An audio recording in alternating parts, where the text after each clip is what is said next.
యెహోవాను సన్నుతించుము. నా అంతరంగమున్న సమస్తమా ఆయన పరిశుద్ధ నామమును సన్నుతించుము. నా ప్రాణమా యెహోవాను సన్నుతించుము. ఆయన చేసిన ఉపకారములలో దేనిని మరొకము. ఆయన నీ దోషములన్నిటినీ క్షమించువాడు, నీ సంకటములన్నిటినీ కుదుర్చువాడు. సమాధిలో నుండి నీ ప్రాణమును విమోచించుచున్నాడు. కరుణా కటాక్షములను నీకు కిరీటముగా ఉంచుచున్నాడు. పక్షిరాజు యవ్వనము వలె నీ యవ్వనము కొత్తదగుచున్నట్లు మేలుతో నీ హృదయము తృప్తిపరచుచున్నాడు.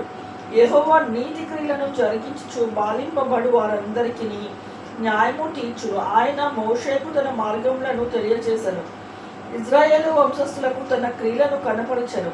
యెహోవా దయాదాక్షిణ్య పూర్ణుడు, దీర్ఘశాంతుడు, కృపా సమృద్ధి కలవాడు. ఆయన ఎల్లప్పుడూ వాచ్యమాడువాడు కాడు. ఆయన నిత్యము కోపించువాడు కాడు. మన పాపములను బట్టి మనకు ప్రతీకారము చేయలేదు, మన దోషములను బట్టి మనకు ప్రతిఫలం ఇయ్యలేదు. భూమి కంటే ఆకాశం ఎంత ఉన్నతముగా ఉన్నదో ఆయన యందు భయభక్తులు కలవారి యెడల ఆయన కృప అంత అధికముగా ఉన్నది.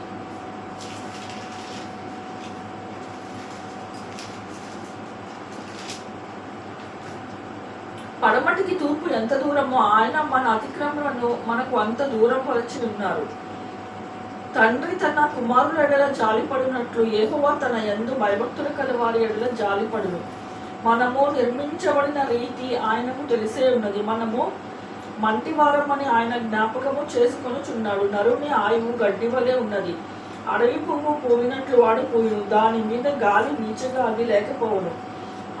మీదట దాని చోటు దాని నెరుగదు. ఆయన నిబంధనను గైకొనుచు ఆయన కట్టడలను అనుసరించి నడుచుకుని వారి మీద, యెహోవాను భయభక్తులు కలవారి మీద ఆయన కృప యుగ యుగంలో నిలుచును. ఆయన నీతి వారికి పిల్ల తరంలో నిలుచును. యెహోవా ఆకాశమందు తన సింహాసనమును స్థిరపరిచి ఉన్నాడు. ఆయన అన్నిటి మీద రాజ్య పరిపాలన చేయుచున్నాడు. యెహోవా దూతలారా ఆయన ఆజ్ఞకు లోబడి ఆయన వాక్యం నెరవేర్చు బలసూరులారా ఆయనను సన్నుతించుడి.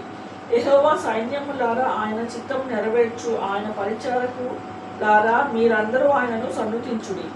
యెహోవా ఏలుచుండు స్థలములన్నిటిలో ఉన్న ఆయన సర్వ కార్యములారా ఆయనను స్తుతించుడి. యెహోవా నా ప్రాణమా యెహోవాను సన్నుతించుడి.